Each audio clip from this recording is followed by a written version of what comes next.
merci beaucoup de m'avoir proposé de participer à cette journée. Je suis vraiment désolé de ne pas pouvoir être sur place à Paris avec vous. J'ai bien conscience que le présentiel est bien plus facile et voilà, plus convivial pour les échanges. Mais du fait de différentes contraintes que j'ai pas pu déplacer, voilà, malheureusement, je suis de Marseille, mais voilà, on va faire le maximum pour que on puisse quand même discuter de ce sujet, un sujet qui est très important. Donc, c'est un sujet qui concerne les troubles de la parole, les troubles de l'articulation, de la déglutition dans les syndromes parkinsoniens. Et vous allez voir que l'évaluation de justement de cette parole et de la déglutition prend une place de plus en plus importante dans le diagnostic différentiel des syndromes parkinsoniens et éventuellement aussi dans la prédiction de l'évolution de ces syndromes-là. Et donc, j'espère vous convaincre à travers cette présentation de l'utilité de la collaboration avec nos confrères ORL et nos consoeurs ORL pour préciser justement qu'est-ce qui se passe au niveau des cordes vocales chez un certain nombre de patients, et notamment les patients avec atrophie multisystématisée.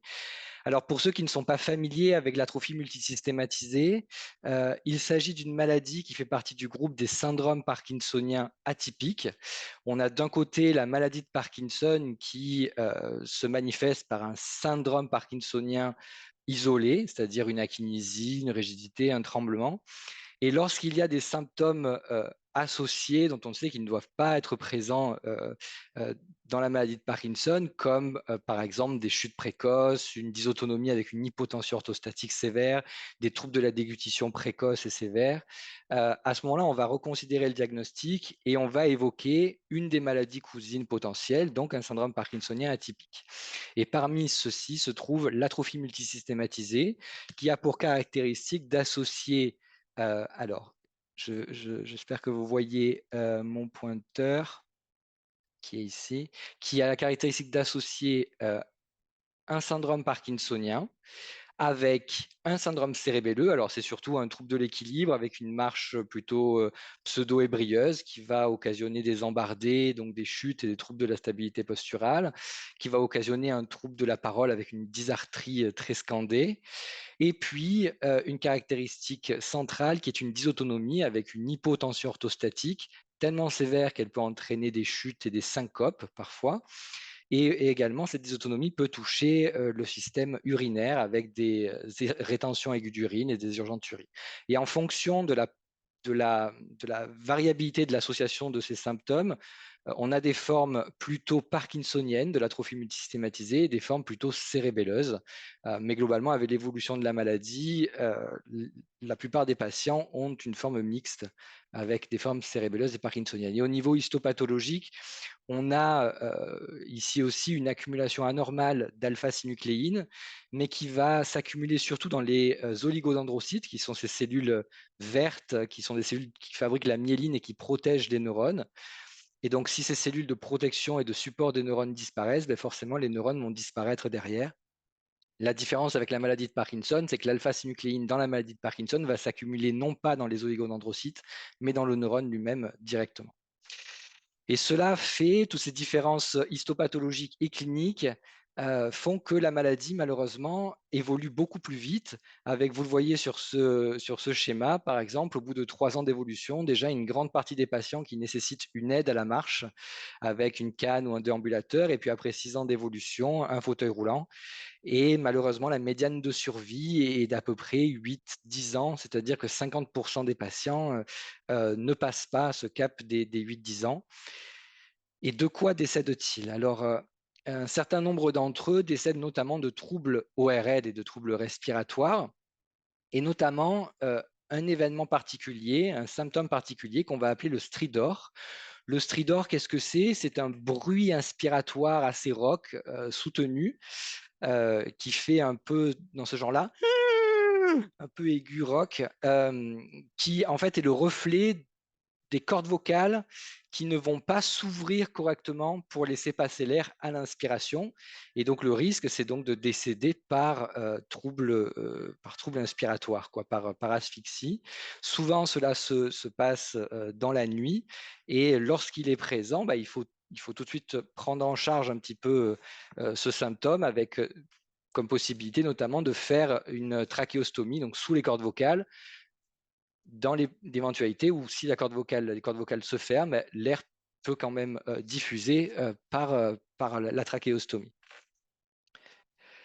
Et comme vous pouvez, comme je vous l'ai dit, donc le stridor est relié à une anomalie des cordes vocales. Mais il existe plein d'anomalies des cordes vocales et nous avons voulu essayer de décrire un petit peu mieux tous les mouvements anormaux de ces cordes vocales. Et ces mouvements anormaux, comment est-ce qu'on pouvait les classer et avait-il des particularités différentes qui pourraient nous aider dans le diagnostic plus précis de cette maladie versus la maladie de Parkinson? Et est-ce qu'en fonction de ces mouvements anormaux des cordes vocales, on pouvait avoir un impact pronostic sur l'évolution du patient? Alors, nos objectifs sont ceux-là, hein, c'est de décrire vraiment ces défauts de mobilité des cordes vocales, de connaître leur prévalence dans une population d'AMS et leurs facteurs pronostiques et diagnostiques. Pour cela, on a eu recours, alors la plupart de nos patients avec atrophie multisystématisée ont eu la chance de bénéficier d'une évaluation ORL par nos confrères de l'hôpital et consoeurs de l'hôpital de la Conception, qui sont des phoniatres, qui sont spécialisés dans ces troubles-là. Et dès que les patients se plaignaient de difficultés à déglutir autour de la parole, ils avaient une évaluation standardisée avec une laryngoscopie.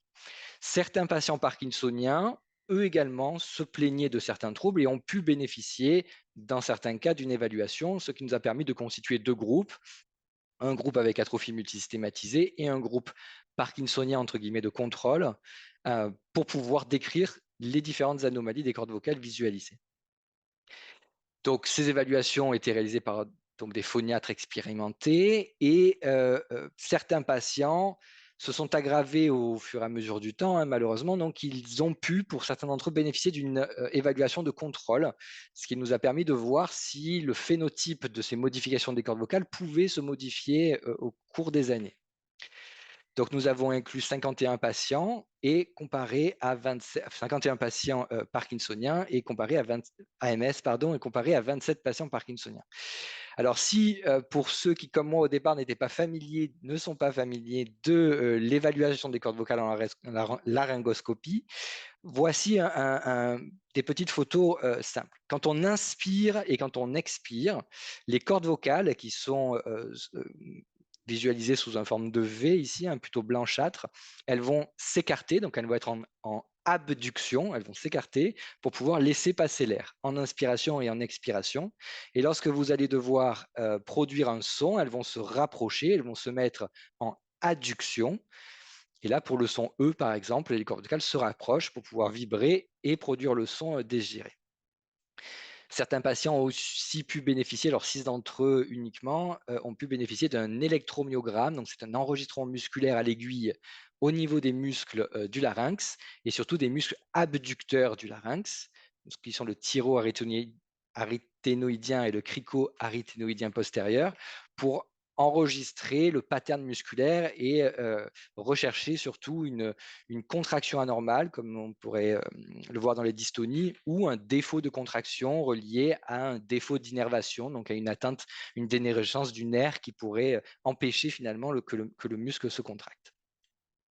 Alors voilà, de façon globale, un peu l'ensemble de notre population.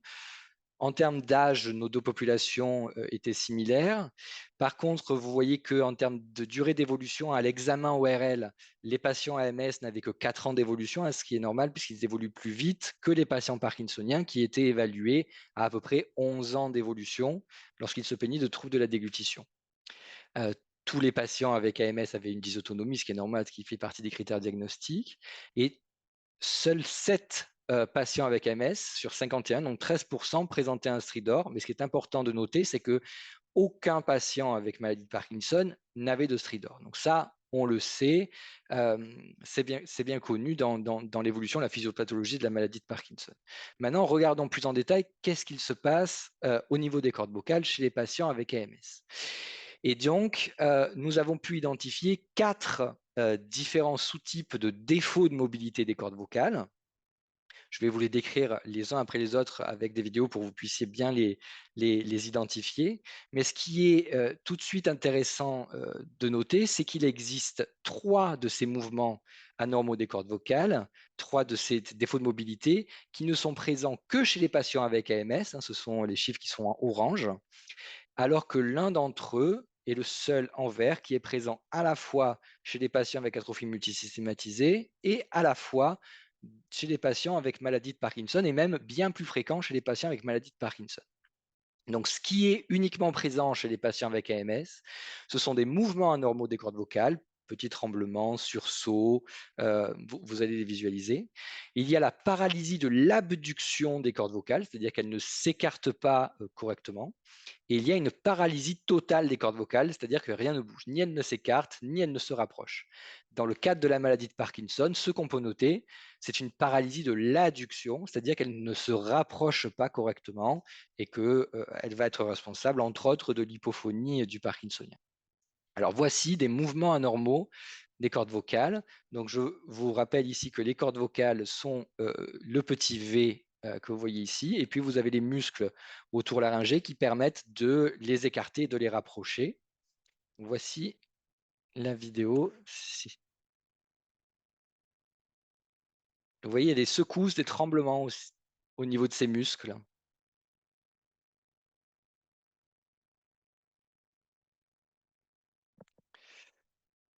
Je vous la remets pour que vous puissiez bien visualiser un tremblement dans cette zone-là. Ça ne doit pas se voir, hein, dans le cadre d'une maladie de Parkinson.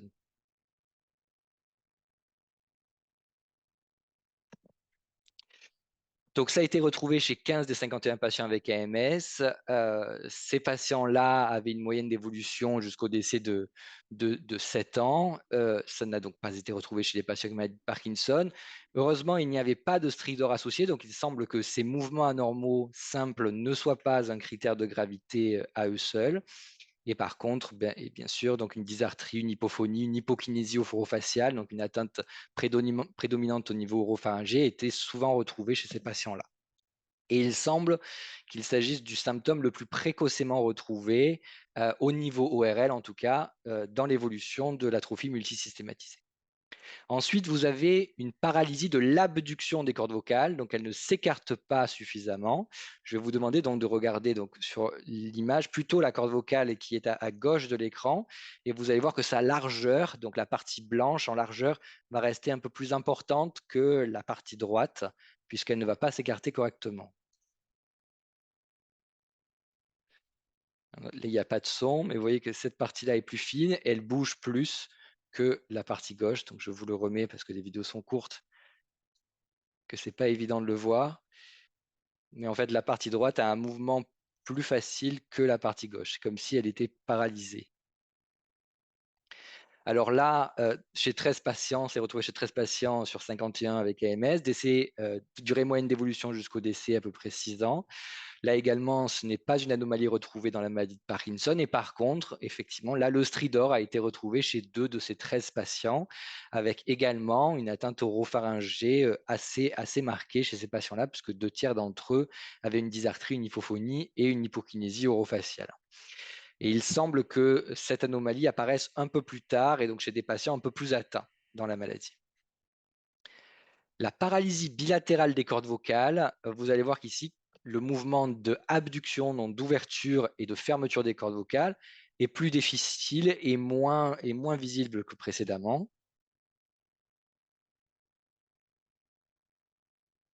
Elle reste en semi-fermeture.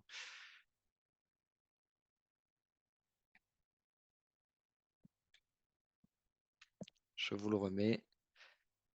Bon, d'où l'importance d'avoir un phoniatre qui évalue et qui connaisse bien les mouvements des cordes vocales, hein, évidemment, pour pouvoir décrire tous ces mouvements correctement. Et bien sûr, d'avoir l'habitude de voir des cordes vocales normales pour pouvoir vraiment identifier les différences. Donc l'immobilité totale des cordes vocales est présente chez 10 des 51 patients, avec une durée d'évolution jusqu'au décès de 4,8 ans, donc un peu plus courte. Un stridor associé chez 6 patients, donc plus que dans les autres cas. Euh, On sait que le risque de décès par trouble inspiratoire est important. Donc, un certain nombre de patients ont eu une intervention, trachéostomie et ventilation externe et cordectomie, avec également là une atteinte oropharyngée de dysphagie de dysarthrie hypophonie très, très prédominante. Et bien sûr, c'était noté chez des patients très, très sévères, avec également des troubles de la déglutition marqués et qui nécessitaient pour certains d'entre eux la réalisation d'une gastrostomie pour éviter les fausses routes euh, et maintenir un certain apport calorique. Voici ce qu'on retrouve chez des patients avec maladie de Parkinson. Donc, c'est une parésie de l'adduction, donc difficulté de rapprochement des cordes vocales, qui va être à l'origine et favoriser l'hypophonie.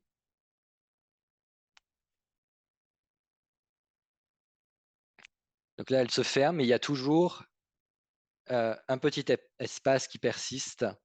Regardez, toujours un espace qui persiste au milieu, voilà, qui entraîne une vibration moins importante du son et donc l'hypophonie.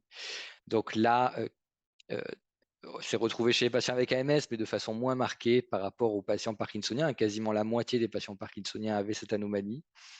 Pas de stridor associé. Et bien sûr, également, les patients avaient, d'un point de vue externe, une hypokinésie orofaciale aussi très marquée. Alors, c'est également retrouvé dans d'autres syndromes parkinsoniens, comme la paralysie supranucléaire progressive. Donc, si c'est retrouvé dans l'AMS, dans la maladie de Parkinson et dans la PSP, ça n'en fait pas un marqueur diagnostique assez fiable. Comme je vous l'ai dit, un certain nombre de patients ont pu bénéficier d'un suivi évolutif en laryngoscopie et ce qui est notable, c'est de voir que certains patients passaient de l'état vert à orange puis rouge. Hein, c'est toujours dans cet ordre-là, vert, orange puis rouge, ou alors directement orange puis rouge. Le vert, ce sont simplement des petits mouvements anormaux des cordes vocales. La première vidéo que je vous ai montrée avec des petits tremblements. Le orange, c'est une paralysie de l'abduction des cordes vocales, donc difficulté d'ouverture d'une corde vocale et d'une seule. Et le rouge, c'est paralysie bilatérale des cordes vocales, donc l'état le plus sévère, hein, associé avec la nécessité de mettre en place la trachéostomie et pour lequel les patients sont aussi atteints de façon sévère au niveau de la déglutition et qui nécessite pour certains une gastrostomie. Donc on a l'impression d'avoir une évolution dans la gravité des choses et une séquence chronologique entre mouvements anormaux isolés, paralysie de l'abduction et paralysie bilatérale des cordes vocales au fur et à mesure que la maladie s'aggrave. Sur les patients qui ont pu être enregistrés au niveau des cordes vocales, au niveau des muscles abducteurs, on a pu mettre en évidence un tracé neuropathique, c'est-à-dire avec une difficulté de contraction, avec des éléments qui nous font penser qu'il y a une dénervation du muscle, et donc que le muscle ne peut plus se contracter correctement parce qu'il manque la fibre nerveuse qui lui arrive, parce que celle-ci a probablement dégénéré. Alors, ces travaux-là qui ont été réalisés localement, c'est bien, mais fallait à tout prix s'assurer que ça puisse être retrouvé dans d'autres cohortes avec atrophie multisystématisée. Et dans la même année, une équipe américaine a publié sensiblement le même travail, ce qui permet finalement de confirmer que peu importe où l'on se trouve dans le monde, c'est bien le profil phénotypique de l'AMS et on a sur donc une cohorte externe validé cette phénoménologie-là. Alors à quoi c'est dû au niveau histopathologique? Qu'est-ce qui peut dysfonctionner? Alors les muscles des cordes vocales que je vous ai montrés sont innervés par le nerf vague. Ce nerf vague va donner des branches qui vont aller jusqu'à ces muscles et ces branches vont se diviser. Certaines vont plutôt aller vers les muscles abducteurs et d'autres vers les muscles abducteurs et d'autres adducteurs du fait que dans le noyau originel le noyau du nerf vague, il y a des corps cellulaires qui sont préférentiellement destinés aux muscles abducteurs et d'autres aux muscles adducteurs. Et il semble qu'il y ait une variabilité sélective finalement des muscles adducteurs, donc des neurones qui vont innerver ces muscles abducteurs. Alors, c'est difficile de le prouver, hein. Il faudrait des analyses histopathologiques sur des cerveaux post-mortem. Donc ça n'a pas été clairement montré au niveau histopathologique, mais c'est une hypothèse qui est évoquée. L'autre hypothèse, c'est de se dire si le muscle en fait ne s'écarte pas parce qu'il y a une paralysie de l'abduction, c'est peut-être parce qu'il y a une contracture anormale qui le maintient en adduction. Donc c'est une dystonie en fermeture qui empêcherait l'ouverture. Pour pouvoir confirmer ça, il aurait fallu qu'on puisse enregistrer à la fois les muscles adducteurs et abducteurs en électromyographie et donc mettre une aiguille dans chacun de ces deux muscles, ce qu'on n'a pas pu faire. Et donc, on ne peut pas écarter une composante dystonique euh, dans ce pattern de contracture ou de défaut de contracture musculaire. Ce qu'on peut aussi évoquer, c'est que peut-être qu'au niveau central, c'est-à-dire la commande centrale, c'est-à-dire hémisphérique, corticale de ces muscles oropharyngiens, avec l'origine de la commande oropharyngée, elle se situe plutôt au niveau de l'insula. Est-ce qu'il n'y a pas une dysfonction au niveau de l'insula qui va entraîner un pattern sensorimoteur différent et donc des difficultés de contraction et de relaxation différentes au niveau de la musculature oropharyngée? C'est possible, surtout que l'insula est aussi un des centres très impliqués dans tout ce qui est système nerveux autonome et donc responsable de la dysautonomie.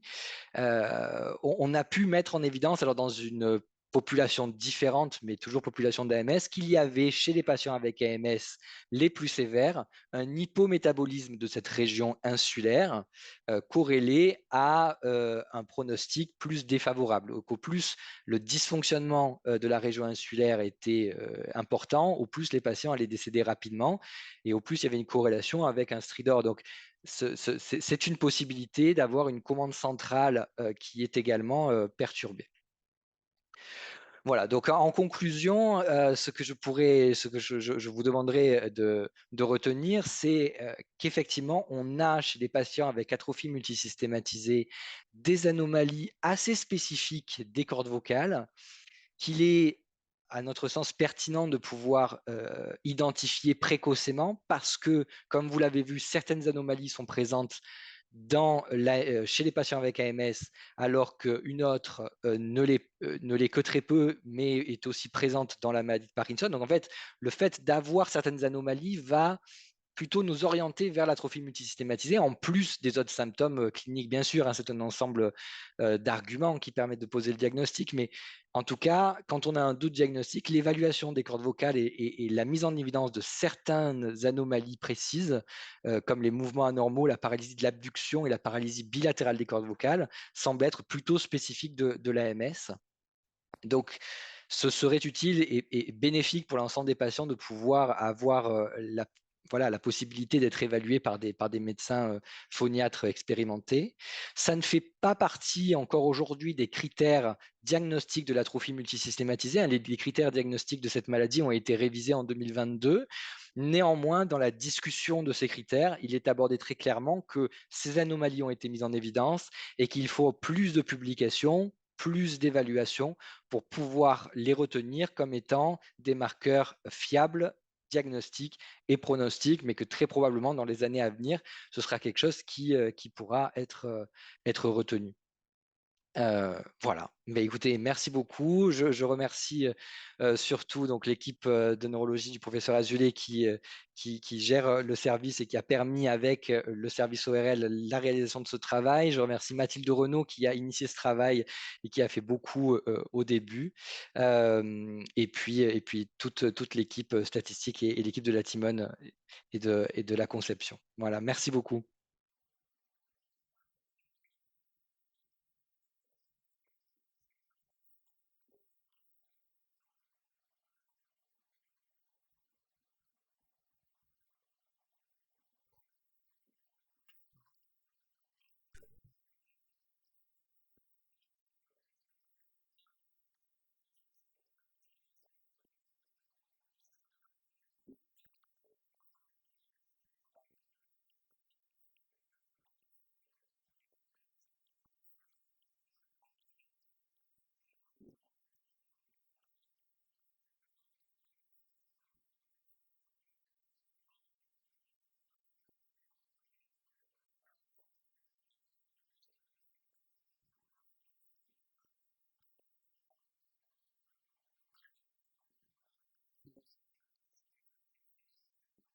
Effectivement, on a, je pense, un peu la même expérience que vous. On l'a pas fait beaucoup. En fait, on travaille avec une pneumologue.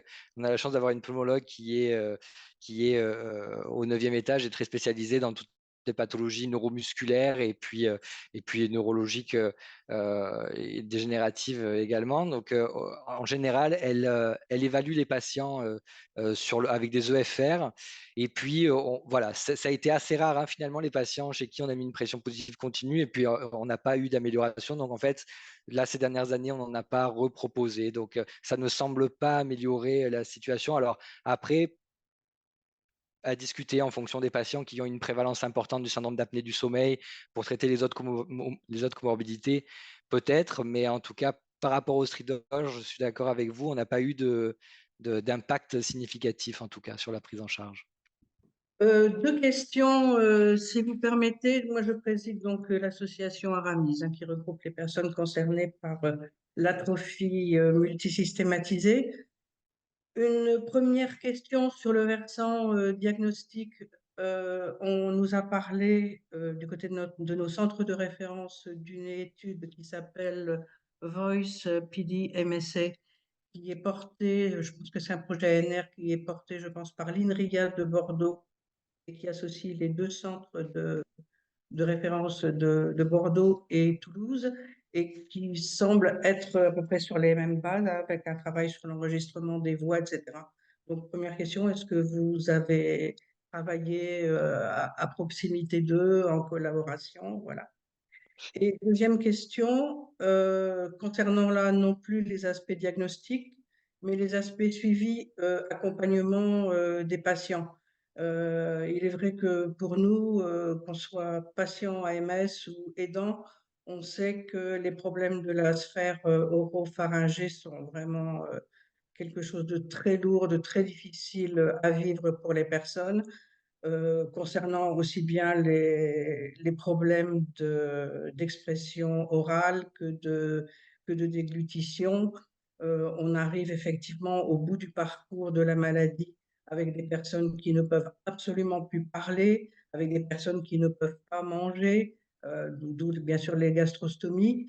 Pour le moment, on sait, on pense que l'accompagnement en orthophonie est, est quand même une aide. Or, on n'a pas du tout le sentiment que cet aspect orthophonie soit vraiment pris en compte comme quelque chose d'essentiel. L'accès aux orthophonistes est difficile et il ne semble pas que dans les préconisations mises en œuvre au travers notamment du PNDS, il y ait des choses très précises concernant une façon d'accompagner en orthophonie les personnes qui souffrent d'AMS. D'accord, beh, merci pour vos questions. Alors, beh, je suis d'accord avec vous, c'est extrêmement important de pouvoir alors, je pense que c'est extrêmement important de pouvoir dépister précocement. Parce que comme, vous l'avez vu dans le diaporama, certaines anomalies des cordes vocales sont associées au stridor ou éventuellement prédictives du stridor dans les prochains mois ou les prochaines années. Donc quand on a un stridor, après, on peut faire des arrêts respiratoires brutaux avec des morts subites. Donc c'est vrai que l'évaluation précoce de ces anomalies-là permettrait de peut-être pouvoir, proposer en fonction des directives anticipées et du choix des patients bien sûr, hein, une trachéostomie préventive dès qu'on a mis en évidence ces anomalies. Donc c'est vrai que diffuser l'information comme quoi l'évaluation des cordes vocales systématique, précocement et répétée surtout, parce que le pattern de ces anomalies va être différent, bah, est important pour pouvoir voilà, améliorer la prise en charge des patients dans le sens prévenir éventuellement une complication à type de mort subite. Parce qu'une fois que le stridor est mis en place, malheureusement, bah, c'est l'évolution naturelle de la maladie et en fait, aujourd'hui, on n'a pas trop de moyens de réverser ça. Par contre, la prise en charge en orthophonie, bah, c'est très difficile. Est-ce qu'on peut définir un programme de rééducation d'orthophonie particulier? Alors, la LSVT a été montrée chez les patients parkinsoniens, mais ça a été aussi montré dans l'AMS, hein, que ça pouvait avoir certaine amélioration. Est-ce que ça peut empêcher la survenue de l'évolution? C'est encore trop difficile, voilà, trop précocement pour le dire. Il faudrait qu'on ait vraiment des études standardisées chez ces patients-là, mais je pense qu'en tout cas, mettre en jeu, travailler de façon stéréotypée et de façon répétée la sphère oropharyngée avec l'orthophonie peut quand même aider aussi à dépister ces anomalies-là et améliorer la prise en charge.